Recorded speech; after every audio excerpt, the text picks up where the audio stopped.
नमस्ते and welcome to life educational. 7 नवंबर 1867 को पोलैंड के वार्सो शहर में एक बच्ची का जन्म हुआ जिसका नाम रखा गया मारिया स्क्लोडोवस्का। उस समय किसी ने नहीं सोचा था कि यही बच्ची आगे चलकर विज्ञान की दुनिया में इतिहास रच देगी। बचपन से ही उसे किताबों से गहरा लगाव था। वह घंटों पढ़ाई करती और दुनिया के रहस्यों को समझने की कोशिश करती थी, लेकिन उसका बचपन आसान नहीं था। परिवार आर्थिक कठिनाइयों से जूझ रहा था और उस दौर में महिलाओं के लिए उच्च शिक्षा के अवसर भी बहुत सीमित थे। फिर भी मारिया ने हार नहीं मानी। उन्होंने कड़ी मेहनत की, बच्चों को पढ़ाया और अपनी पढ़ाई के लिए पैसे जोड़े। कई साल बाद वह 1891 में फ्रांस के पेरिस पहुंची, जहां उन्होंने विश्वविद्यालय में भौतिकी और गणित की पढ़ाई शुरू की। उनका जीवन बेहद सादा था। कई बार खाने के लिए पर्याप्त भोजन भी नहीं होता था, लेकिन उनके सपनों की भूख किसी भी मुश्किल से बड़ी थी। पेरिस में उनकी मुलाकात वैज्ञानिक पियरे क्यूरी से हुई।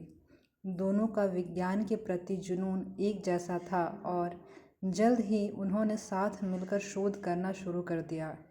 लगातार कई महीनों तक कठिन प्रयोग के बाद मैरी और पियरे क्यूरी ने ऐसी पदार्थों का अध्ययन किया जो असामान्य ऊर्जा छोड़ते थे। उन्होंने टनों खनिज को संसाधित किया और अनगिनत घंटे प्रयोगशाला में बिताए। इसी शोध के दौरान उन्होंने पोलोनियम और बाद में रेडियम नामक तत्व की पहचान की। उस समय किसी को अंदाज़ा नहीं था कि यह खोज भविष्य में चिकित्सा और विज्ञान के लिए कितनी महत्वपूर्ण साबित होगी। यह उपलब्धि उनकी असाधारण मेहनत और धैर्य का परिणाम था।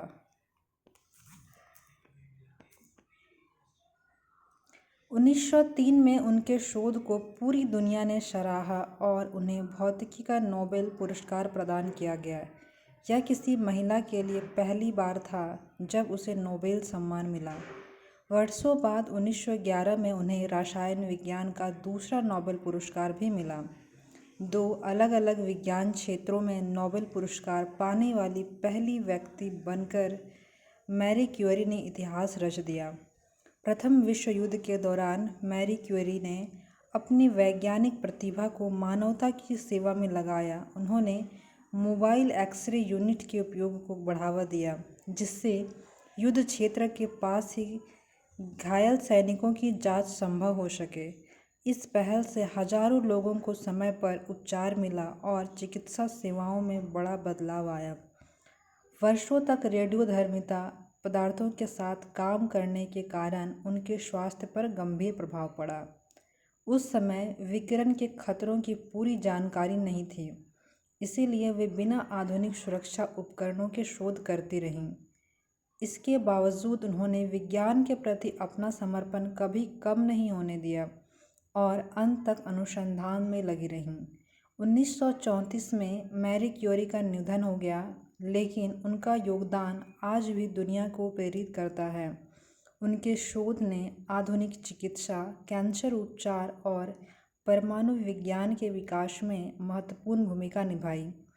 उनकी कहानी बताती है कि कठिन परिस्थितियां भी उस व्यक्ति को नहीं रोक सकती जिसके पास सीखने का जुनून और दुनिया को बेहतर बनाने का संकल्प हो।